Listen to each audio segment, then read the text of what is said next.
तलाकशुदा पति पत्नी 3 साल बाद एक दूसरे से मुलाकात हो जाती है। उसके बाद आखिर ऐसा क्या हुआ? तलाकशुदा पति पत्नी 3 साल बाद एक बस में मुलाकात हो जाती है। उसके बाद दोनों की आंखें फटी की फटी रह जाती है। रजत बस में सफ़र कर रहा था। उसकी शादी 7 साल पहले रजनी से हुई थी। दोनों साथ खुशी खुशी रहते थे। अचानक रजत को अपने सेक्रेटरी मधु से प्यार हो गया और वह धीरे धीरे रजनी से दूरियां बढ़ाने लगा। शराब के नशे में रजनी को मारने पीटने लगा। वह बहुत समझदार थी। रजनी बहुत समझाती थी, लेकिन उसको समझ नहीं आया। वह धीरे धीरे मधु की तरफ आकर्षित होता गया। एक दिन रजनी उसे छोड़कर चली गई। 3 साल बाद उन दोनों की मुलाकात एक बस में होती है और वह दोनों एक दूसरे को 3 साल बाद मिले थे। दोनों की आंखें नम हो गई। वह दोनों एक पास बैठ जाते हैं। रजनी प्राइवेट नौकरी कर अपना पेट भरती थी। वह बहुत कमज़ोर हो गई थी। रजत उसे बहुत ध्यान से देख रहा था। न माथे में बिंदी न मंगलसूत्र था। अभी तक वह दूसरी शादी नहीं की थी। क्या हुआ, अभी तक अकेली है? रजत ऐसा सोच ही रहा था। तभी रजनी की नज़र रजत पर पड़ती है। दूसरी तरफ देखने लगा। फिर रजत रजनी के पास जाकर बोला, रजनी कैसी हो? रजनी ने नज़र नहीं मिलाया। खिड़की की तरफ देखते हुए बोली, मैं ठीक हूँ, और आप? कैसा हूँ? बोला, मैं इलाहाबाद जा रहा हूँ। और तुम कहाँ जा रही हो? इस समय मैं हॉस्पिटल में जा रही हूँ। काफ़ी देर दोनों चुप रहे। फिर रजत ने कहा, एक बात पूछूं? संकोच करते रजत ने पूछा, अभी तक शादी क्यों नहीं की? तब रजनी बोली, क्या आपने मधु से शादी की? वह गर्दन हिलाते हुए कहा कि नहीं। लेकिन क्यों? तब दोनों चुप रहे। तब तक आइसक्रीम बेचने वाला आ गया। रजत ने कहा, आइसक्रीम खाओगी? रजनी ने मुस्कुराते हुए कहा, हाँ, लेकिन एक शर्त पर। आइसक्रीम के पैसे मैं दूंगी। अब मैं भी काम करने लगी हूँ। तब रजत बताया, तुम्हारे जाने के बाद मैं अकेले हो गया। मधु भी मेरा साथ छोड़कर चली गई। मैं गलत था जो विश्वास नहीं किया उस पर। माँ तो हर रोज़ कहती थी कि जाओ बहू को बुला लाओ, लेकिन मैं उनसे कैसे बताता कि तलाक हो जाने के बाद बहू घर नहीं आती। अब तो माँ भी नहीं है। अब तो मैं बिल्कुल अकेला हो गया हूँ। रजत ने कहा, जब तलाक के समय मैं 25 लाख रुपए दे रहा था तो तुम क्यों नहीं ली? अगर ले लेती तो आज स्कूल खोल लेती। वह बोली, मैं अपने आप को क्या जवाब देती? तब रजत ने कहा, तुम बहुत अच्छी हो। मैं तुम्हें समझ नहीं पाया। तुम यकीन नहीं करोगी, जब से मैंने तुम्हें तलाक दिया है मधु भी पैसे लेकर चली गई। वह मुझे प्यार नहीं करती थी। मुझे बाद में समझ में आया कि मैं बहुत गलत किया। तुम पर भरोसा नहीं किया। हमेशा मना करती थी, लेकिन मैं नहीं माना। उस दिन से मैं सारी गलत आदत छोड़ दिया हूँ। तुम यकीन नहीं करोगी, मैं बिल्कुल बदल गया हूँ। पीना बिल्कुल छोड़ दिया। अब मैं किसी को नीचा दिखाना भी छोड़ दिया हूँ। जो तुम्हें बुरा लगता था वह सब छोड़ दिया। तब रजनी ने कहा, अब क्या फ़ायदा? जब मैं आपको मना करती थी तब आप मेरी नहीं सुनते थे। डॉक्टर को दिखाने गए तो डॉक्टर ने कहा कि आप ही के कारण मेरा यह हाल हुआ, और मैं आपके लिए टेंशन में रहती थी। आज मेरे भी बच्चे होते। ये कहकर वो रो पड़ी। दोनों चुप रहे। तब तक आइसक्रीम बेचने वाला आ गया तो रजत के आँखों में आंसू आ गया, लेकिन वह पुरुष था, रो नहीं सकता था। तब वह कहा कि कभी कभी लगता है मैं बहुत बुरा आदमी था। मैंने कभी रिश्तों की कदर नहीं किया, उसी की सज़ा दे रहा हूँ। अब मैं बिल्कुल अकेला हो गया हूँ।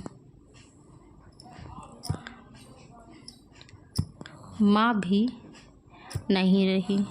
अब दोनों का स्टेशन आ गया। तब रजत ने कहा कि अब कल कितने बजे जाओगी? रजनी ने कहा 8 बजे। बोला रजत ने कहा कि कल मैं 8 बजे इंतज़ार करूँगा। रजनी अपना सूटकेस लेकर नीचे उतर गई और वह ऑटो में बैठ गई। रजत बोला कि 8 बजे यहाँ इंतज़ार करूँगा। धीरे धीरे वो आँखों से ओझल हो गया। रजत इलाहाबाद 3 दिन के लिए आया था।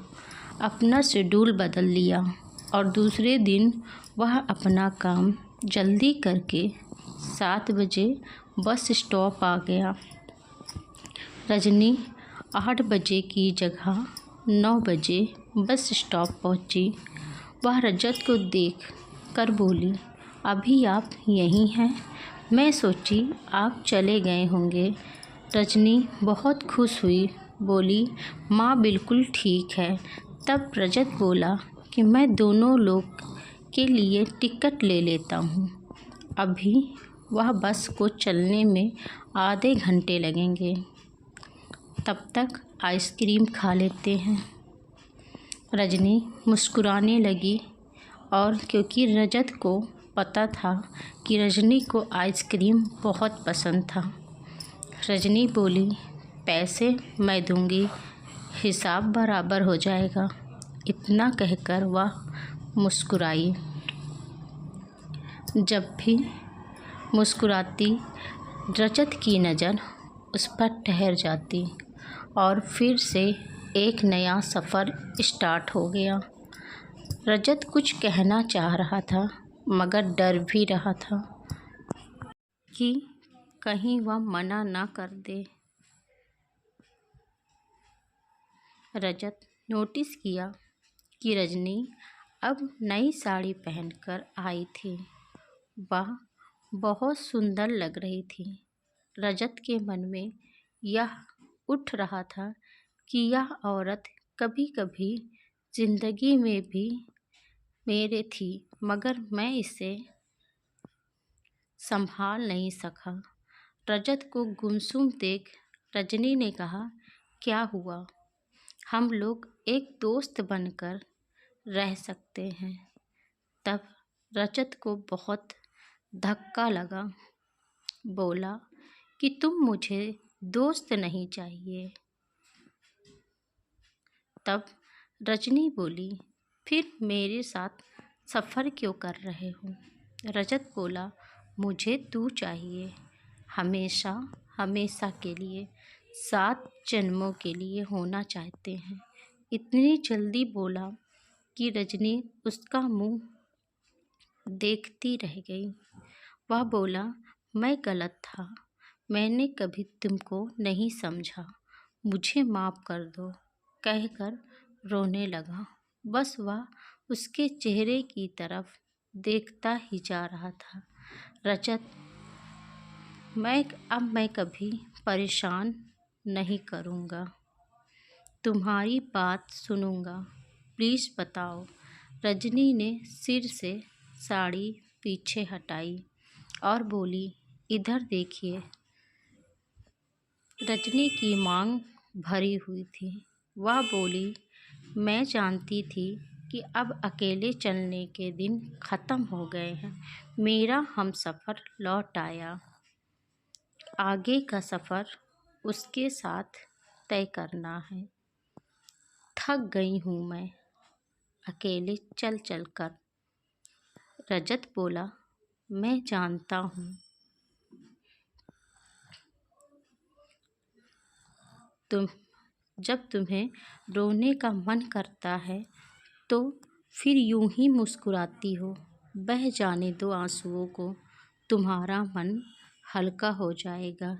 इतना सुनकर रजनी रजत के कंधे पर सिर रखकर जोर जोर से रोने लगी। थोड़ी देर में रजनी का गांव आ गया। गाड़ी कुछ पल के लिए रुकी और चल पड़ी। फिर रजनी को वहां उतरना ही नहीं था। अब तो मंजिल बदल गई थी। अब मायके नहीं जाना था, अब तो पिया के घर जाना था। अब दोनों बहुत खुशी खुशी जीवन व्यतीत करने लगे। अब रजत भी खुश हुआ, उसे अपनी गलती का एहसास हुआ।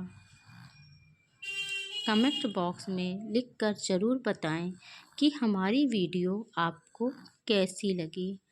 आपके पास और भी ऐसी कोई वीडियो हो तो आप मुझसे शेयर कर सकते हैं और साथ ही साथ हमारे चैनल को सब्सक्राइब कर दीजिए ताकि टाइम टू टाइम नई वीडियो आप तक पहुंचती रहे।